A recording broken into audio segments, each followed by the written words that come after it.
Gitavach. I'm now going to record Sechta Shabbos Daf Nun Aleph. We're up to the bottom of Nun Amud Beis, and the last thing we learned was Rav Huna said that there was a aromatic plant that used to be put into earth or taken out of earth whenever you wanted to smell it. But he said if you had stuck it in and taken it out, stuck it in and taken it out, Erev Shabbos, then the hole was already made. Then you're allowed to put it in and take it out on Shabbos because you're not moving any of the soil. The same thing Shmuel said in a similar case, that if you have, let's say, a space between bricks or stone where there's cement, and in that place you would keep a knife, you would stick a knife in there to store it. If it has been put in and out Erev Shabbos, so the hole is already made. Once the hole is made, so you're allowed to put it in and take it out on Shabbos because you're not moving any muktzah, cement or concrete. But if the hole wasn't made, you're not allowed to, because as you're pulling the knife out, you're going to be moving some of the muktzah stuff. The last thing, which was a similar act but a different issue, was Mar Zutra, or some say Rav Ashi said, that if you stick a knife into a thicket of reeds, it's mutter, or not concerned that maybe you'll take some bark off one of the sticks, and that would be mamachek, you'll be smoothing the stick. Anyway, Amalei Rav Mordechai l'Ravas, Rav Mordechai says to Rav Mosir Rav Katina.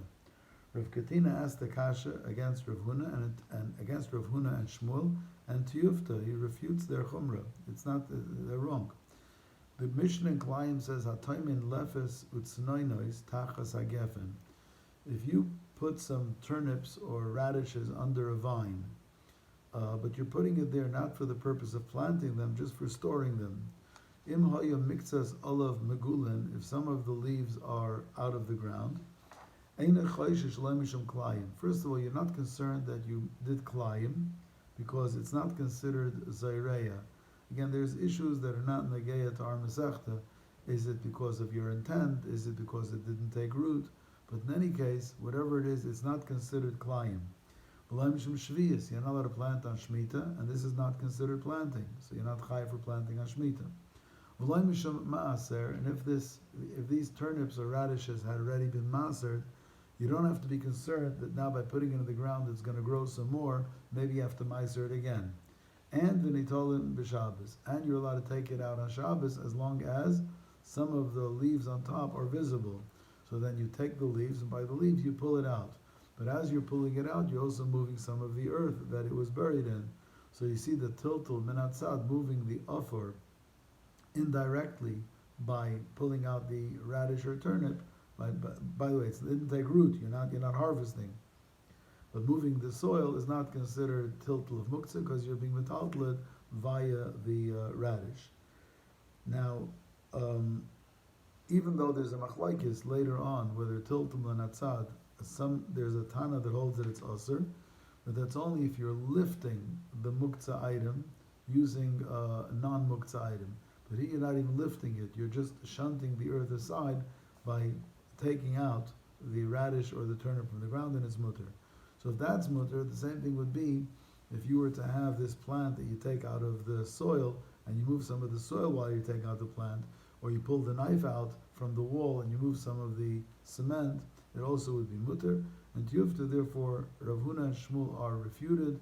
There's no isser in taking the plant out of the earth. There's no isser in taking the knife out of the wall, even if you're going to move some soil.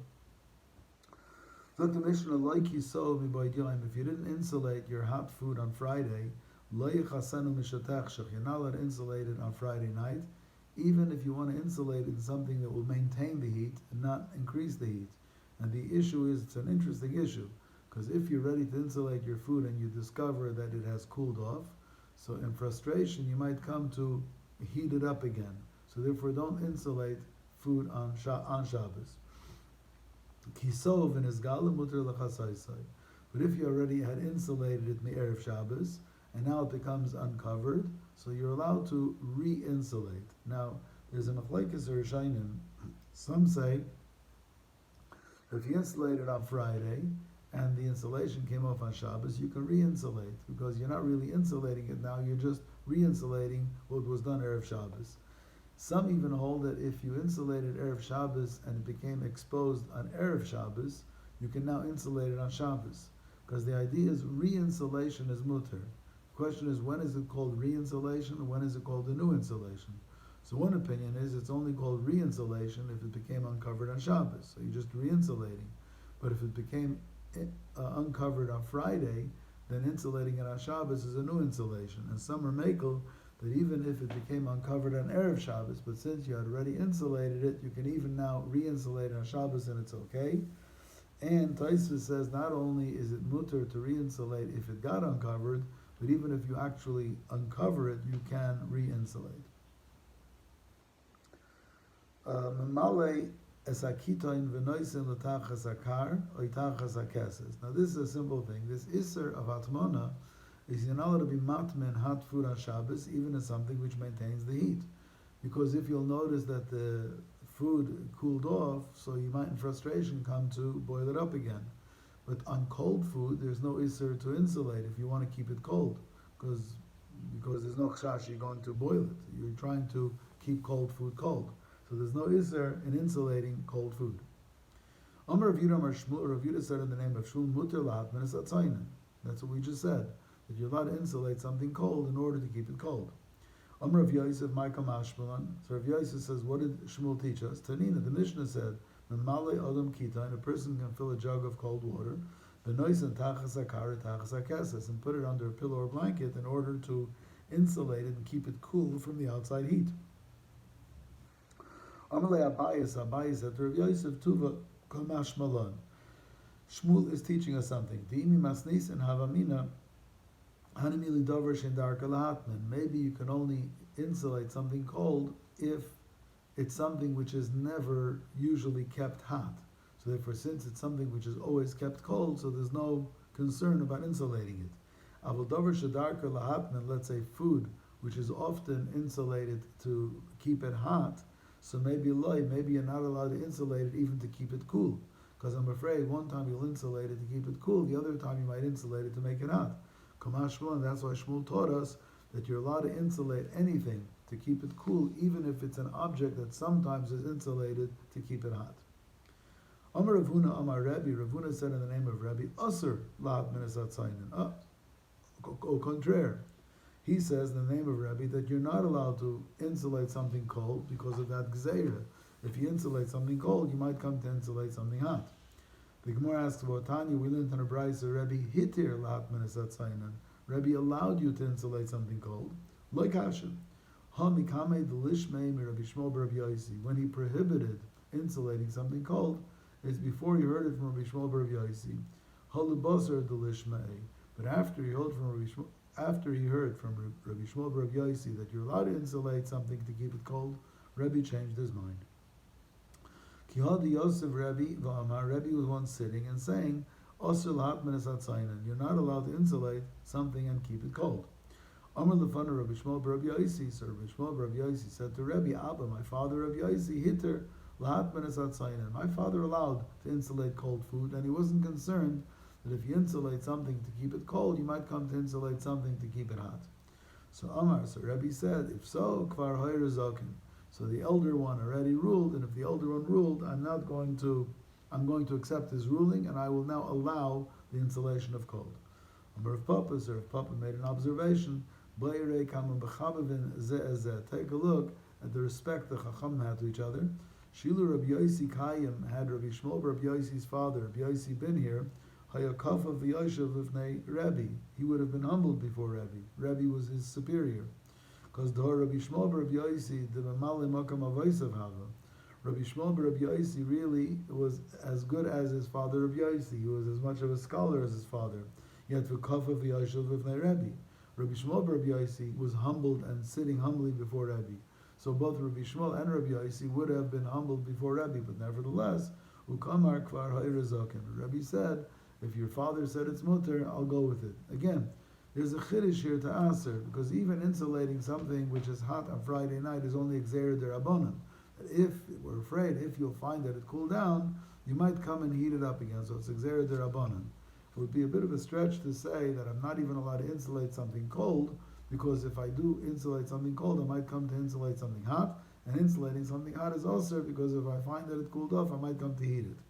But Rebbe felt we should be machmer. But if Rabbi Shmuel's father, Rabbi Yossi, was willing to take a stand and say there's no need to be machmer, so Rabbi said, I'll go with that. Amar lei, Rav Nachman l'Doru Avdei. Rav Nachman said to Doru, his servant, Atmin litzainen, on Shabbos you can insulate something cold for me, and vaiti limaya da'achem kfei l'armoam, bring me some water that a Gentile chef had boiled up. So Shomer Rab Ami heard what Rav Nachman said to his servant Doru, the ikpid, and Rab Ami was upset. Amar Rav Yosef, so Rav Yosef said, my time ikpid. Why was Rab Ami upset? Ki Rab Avosei avid, what Rav Nachman did, he did in accordance to his Rabbein. Chada, one thing he did Karav, like Rav, who was his Rebbe, and Chada, one thing he did Kishmul, who was also Rav Nachman's Rebbe. Because Kishmul, Dam Rav Yudah Mar Shmuel, Rav Yudah said, B'Shem Shmuel, Mutter Lahatman is Atzainen. You're allowed to insulate something that's cold. So he told his slave to insulate something cold for him on Shabbos. And Karav, like Rav, Dam Rav Shmuel bar Rav Yitzchak, Amar Rav, Kol Shunechel Kamoy Shulchai, Ein Bo Mishum B'Shulei Nachrim. Rav said that anything which can be eaten raw, there's no Isser of Bishul Akum, and water can be drunk without boiling it. So there's no Isser of Bishul Akum on water. So what was Reb Ami all upset about? Who Reb Ami Savar felt Adam Choshev Shani. An important person should act even more stringently. Why? So Rashi says because people are not so knowledgeable. So if they see that Reb Nachman insulated something cold, somebody else might come to insulate something hot. Or if they see Rav Nachman is willing to drink water that was heated by a Gentile, somebody else might eat something which was cooked by a Gentile, which cannot be eaten raw. So an Adam Choshev should be doubly careful. Tana Rabbanan, the Rabbanan taught in the Brayse, Avu Bisha Amru, even though Chacham said, Ein Taimen and Afila B'davar Sheina Ma'asev Hevel Mishach HaShecha, that on Friday night you're not allowed to insulate, even in something which doesn't increase the heat, it simply maintains the heat. But in Bola Oisif, Moisif, but if you want to add insulation, you can, if it's already insulated. In fact, Kate said Oisif, according to explain, Reb Shimon Liloimer Noitel as Asadinen and Maniach as Aglufkerin.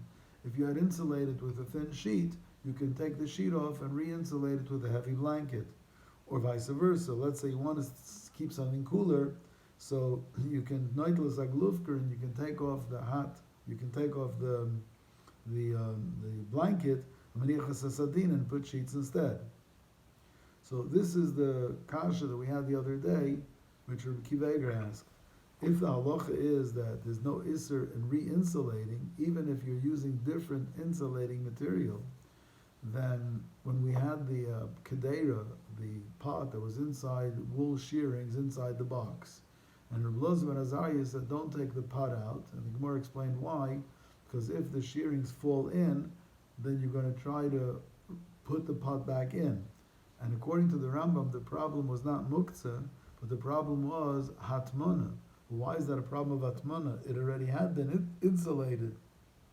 You're just re-insulating. So why would that be usr? That was Reb Kiva Eger's kasha on the Rambam. He said, you're not allowed to insulate a kli rishon on Friday night, aval pina mimeichem lemeichem mutter. But if you pour the hot water from a kli rishon to a kli sheni, you're allowed to be matman even on Friday night in something which maintains the heat, because hashta kuri kameker la artuchi kamirtach. If he poured it from a kli rishon to a kli sheni, he's looking to cool it off a bit. So he's looking to cool it off. I'm not afraid that he's going to get frustrated that it cooled off and he'll come to boil it. So once you pour it into a kli sheni, it's perfectly okay to insulate it, something that will maintain the heat. Now, the Brayse says, Toman v'kisa b'davar nidl b'Shabbos. What happens if you insulated the pot and covered it with something which is not muktzah? So there's no problem. Or Toman b'davar she'ena nidl b'Shabbos v'kisa b'davar nidl b'Shabbos. If you insulate it with something that's muktzah, but the cover on top is not muktzah, so not a problem. Raise a noitel, you can take the pot out, and put it back. Because you're allowed to remove the cover.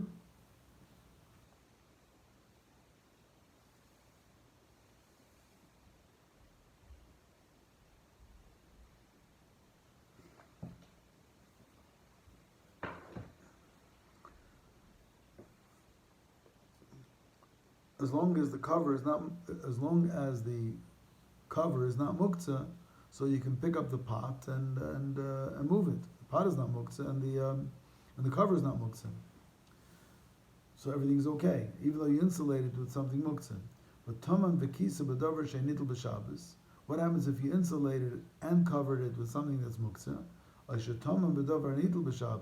insulation around is not muktzah, but v'kisa, the cover on top, is b'davar she'ein nitel b'Shabbos. The cover on top is something which is muktzah. Im haya megula miktsasai, if there's any part on top which is not completely covered by the muktzah, in other words, you can get, let's say, to the top of the rim of the pot without touching the muktzah cover, is noit lemachzer. So you can take the pot by its non-muktzah part and pick it up and then put it back. But if it's impossible to get to the pot without handling the muktzah cover, is eina noit lemachzer, then you can't handle the pot. So again, the ideas here are relatively simple. If the insulation and the cover are non-muktzah, there's nothing to discuss. If the insulation is muktzah but the cover is not muktzah, so you can take the cover, you can pick up the pot. Pick up the pot, the cover is not muktzah, the pot is not muktzah, the fact that the insulation is muktzah is irrelevant. But if the cover is muktzah, then you've got a problem. So if there's any way of picking up the pot without handling the cover, then you're okay. But if you can't, then it's no good. Now, Rashi asks Akasha, if the cover is muktzah, what's the problem? Why can't you pick up the pot? Because there's a Mishnah later, if you have a barrel with a rock on it, you can always tip the barrel in order to shake the rock off. So here too, what's the problem if you cover the pot with something that's muktzah? So tilt the pot so the cover falls off. So Rashi says that in that case over there, the rock was forgotten on top of the barrel, and therefore we're makel to lean the barrel and roll the rock off. But here, if you intentionally covered the pot with a muktzah cover, so then the pot became a basis to the muktzah cover, and you can't handle it anymore. Another issue is, though, before we had a pot which was insulated with wool shearings. And Rashi says that the lid of the pot does not become a basis to the wool shearings because the lid of the pot is a lid of a pot. It's not a basis to wool shearings on top of it. But the Sfas Emes says that's a different case. See, there you got a pot with a lid. The pot wasn't muktzah, the lid wasn't muktzah. The fact that it had wool shearings on top of the lid, the top of the lid on top of the pot does not become a basis to the wool because it doesn't serve as a base to the wool, it serves as a cover to the pot. But here there's no lid to the pot. Here the lid on the pot or the cover on the pot was a muktzah item. You took some muktzah sheet of metal, which was muktzah, and you covered the pot with it. So therefore that is muktzah. Therefore, if there's no way, and the pot became a basis to that cover, and therefore, if there's no way to get to the pot, it remains muktzah. Rav Yudah said, Noirish al pishtin daka, the thin stuff that you come out of flax is meisav hevel, areu kizevel, is like zevel, which is meisav hevel. Menichan meichem al gabi meichem, ekdera al gabi kdeira, there's a change of girsa here, ukdera al gabi meichem, and meichem al gabi kdeira. Now, according to l'chayra pshat is, okay, there's no yisur atmana by putting something hot on top of something hot, whether it's a pot on a pot, or a hot water kettle on a hot water kettle, or a hot water kettle on a pot, or a pot on a hot water kettle. Why? Because it's hot. And it's not called atmana l'chayra if you hold that atmana is only when it's covered completely, so you're not covering completely, just putting one on the other. That would be the simple pshat. V'tachas piyah b'batzek, if you have a lid on a pot, you're allowed to cover around it with dough, and because that's not called atmana, just making a seal of dough to attach a lid to the pot. And v'loi b'shvil sheyechamu, you're not allowed to put cold water on top of a hot keli so that it should get warmer. Ela b'shvil shiyu mishamorim, but you're allowed to put something hot on top of something hot to keep it hot.